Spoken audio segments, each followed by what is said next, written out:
السلام علیکم، کیسے ہیں آپ سب؟ دعا ہے کہ آپ سب اللہ پاک کی امان میں رہیں۔ دوستو، میری پچھلی کچھ ویڈیوز حضرت موسیٰ علیہ السلام کے واقعات پر مبنی ہیں۔ انشاءاللہ آج اس سلسلے کی آخری ویڈیو ہوگی۔ پچھلی ویڈیوز کا لنک آپ کو ڈسکرپشن اور آئی بٹن میں مل جائے گا، ضرور دیکھیے گا۔ اگر آپ چینل پر نئے ہیں تو چینل کو سبسکرائب کر لیجئے اور بیل بٹن کو آن کر لیں، جزاک اللہ۔ جب فرعون اپنے عبرتناک انجام کو پہنچ گیا اور حضرت موسیٰ علیہ السلام بنی اسرائیل کو مصر سے نکال لائے تو حضرت ہارون علیہ السلام کو قوم پر نگران بنا کر کوہ طور پر تشریف لے گئے۔ اللہ پاک کا موسیٰ علیہ السلام سے وعدہ تھا کہ آپ کو شریعت عطا فرمائے گا، لہٰذا اللہ سے کلام کے لیے حضرت موسیٰ علیہ السلام نے 30 دن کا اعتکاف کیا اور مسلسل 30 دن روزے رکھے، مگر بعد میں اس مدت کو بڑھا کر 40 دن کر دیا گیا۔ حضرت ابن عباس روایت کرتے ہیں کہ چونکہ موسیٰ علیہ السلام نے مسلسل 1 ماہ روزے ہی میں بسر کیے، اسی لیے آپ کو اپنے منہ میں بو محسوس ہوئی اور آپ کو اللہ سے ہم کلام ہونا تھا، لہٰذا بو کو ختم کرنے کے لیے آپ نے ایک خوشبودار بوٹی کو چبا لیا۔ وحی الہی نے ٹوکا، موسیٰ تم نے ہم سے کلام سے پہلے روزہ کیوں افطار کر لیا؟ حضرت موسیٰ علیہ السلام نے اس کی وجہ بیان فرما دی۔ تب حکم ہوا کہ موسیٰ اس مدت کو 10 دن بڑھا کر 40 دن کر دو۔ کیا تمہیں معلوم نہیں کہ ہمارے یہاں ایک روزے دار کے منہ کی بو بھی مشک کی خوشبو سے زیادہ محبوب ہے؟ اور اس طرح 40 دن کا چلہ پورا ہوا۔ دوسری جانب جب موسیٰ علیہ السلام 30 دن کے بعد بھی پہاڑی سے نہ اترے تو بنی اسرائیل میں گھبراہٹ پھیلنے لگی۔ تب ان میں موجود ایک شخص سامری، جو کہ بظاہر مسلمان تھا لیکن اندر سے ابھی بھی شرک کرتا تھا، اس نے لوگوں کو بھی اکسایا کہ تمہارے پاس مصریوں کا جو زیور پڑا ہے وہ لے آؤ، میں تمہیں ایک معبود بنا دیتا ہوں، موسیٰ کے آنے تک تم اس کی عبادت کرنا۔ اور بنی اسرائیل جو ایک مدت تک مشرکین کے خدمت گار رہ چکے تھے اور ان کے تمدن کے زیر اثر تھے، لہٰذا وہ مان گئے اور زیورات سامری کے حوالے کر دیے۔ سامری نے ان زیورات کو پگھلا کر ایک بچڑا تیار کیا جس میں سے آواز آتی تھی اور بنی اسرائیل اس کی پرستش کرنے لگے۔ جب موسیٰ علیہ السلام 40 دن کے بعد تورات لیے طور سے واپس آئے اور قوم کو شرک میں مبتلا پایا تو آپ نہایت غصے میں آ گئے اور حضرت ہارون علیہ السلام کی داڑھی کے بال پکڑ لیے۔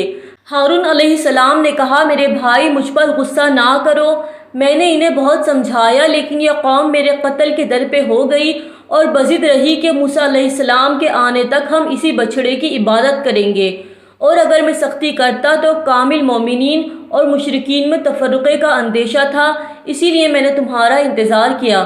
جب حضرت موسیٰ علیہ السلام کا غصہ کچھ کم ہوا تو آپ نے سامری کو کہا کہ تو نے کیا سوانگ رچایا؟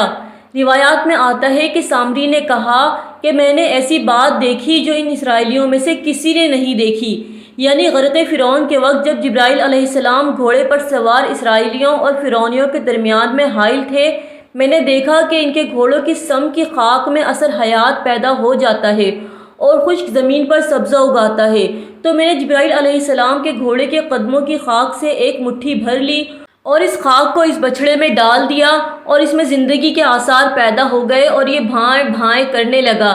حضرت موسیٰ علیہ السلام نے فرمایا، اچھا اب تیرے لیے دنیا میں یہ سزا تجویز کی گئی ہے کہ تو پاگلوں کی طرح مارا مارا پھرے اور جب کوئی انسان تیرے قریب آئے تو اس سے بھاگتے ہوئے یہ کہے کہ دیکھنا مجھ کو ہاتھ نہ لگانا، اور یہ تو صرف دنیاوی عذاب ہے۔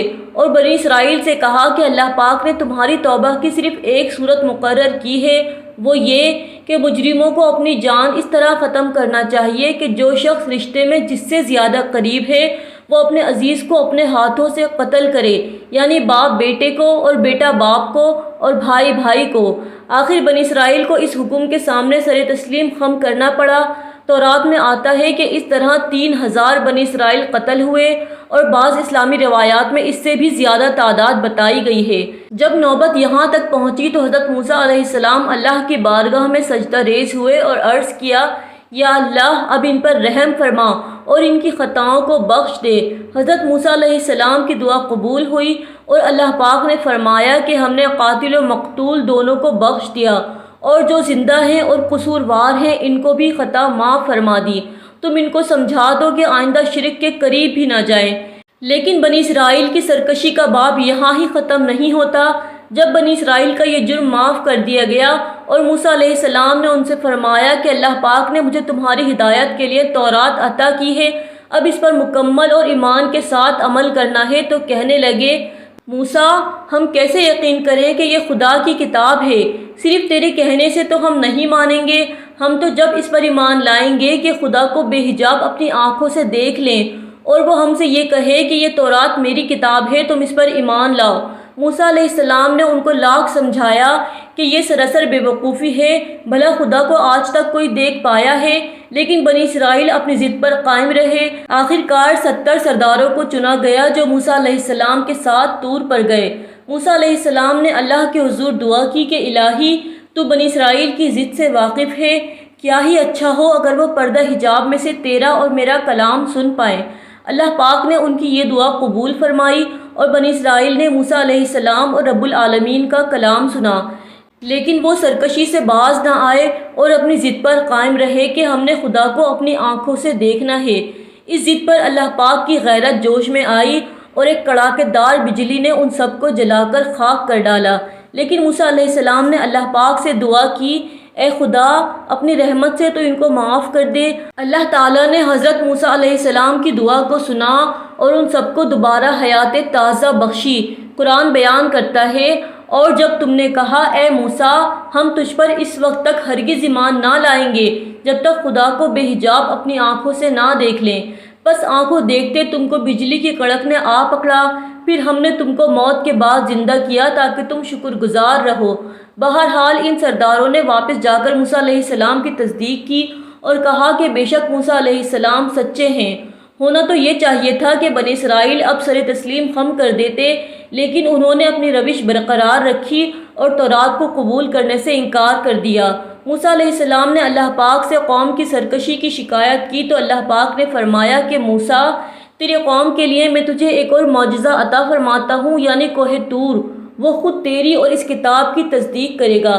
تب اللہ پاک نے طور کو ان کے سروں پر ایسے مسلط کر دیا جیسے لرزتا ہوا سائبان کہ بس ابھی ان کے سروں پر آ گرے گا، اور وہ پکار کر کہنے لگا، میں خدا کا نشان بن کر تم کو یقین دلاتا ہوں اور شہادت دیتا ہوں کہ موسیٰ علیہ السلام نے بارہا میری پیٹھ پر خدا تعالیٰ کے ساتھ کلام کیا ہے، اور تمہاری رشد و ہدایت کا قانون یعنی تورات بھی اس کو میری پیٹھ ہی پر عطا فرمائی گئی ہے۔ تب بنی اسرائیل موسیٰ علیہ السلام کی جانب متوجہ ہوئے اور تورات کے احکام کی تعمیل کا وعدہ کیا۔ اللہ پاک کا فرمان ہوا کہ اے بنی اسرائیل، ہم نے جو کچھ تم کو دیا ہے اس کو مضبوطی کے ساتھ لو، اور جو احکام اس تورات میں درج ہیں ان کی تعمیل کرو تاکہ تم پرہیزگار اور متقی بن سکو۔ دوستو، بنی اسرائیل ایک ایسی قوم تھی جس کی نافرمانیوں کے باوجود اللہ پاک نے ان پر اپنا کرم کیا اور انہیں کئی مواقع دیے، لیکن افسوس بنی اسرائیل اپنے وعدے پر زیادہ عرصے قائم نہ رہی۔ دوستو، بنی اسرائیل پر اللہ کی نعمت من و سلوہ کے بارے میں میری بنی ویڈیو ضرور دیکھیے گا۔ ویڈیو پسند آئے تو لائک اور شیئر ضرور کریں۔ اللہ پاک کے ساتھ جڑے رہیے، اپنا خیال رکھیے گا۔ اللہ حافظ۔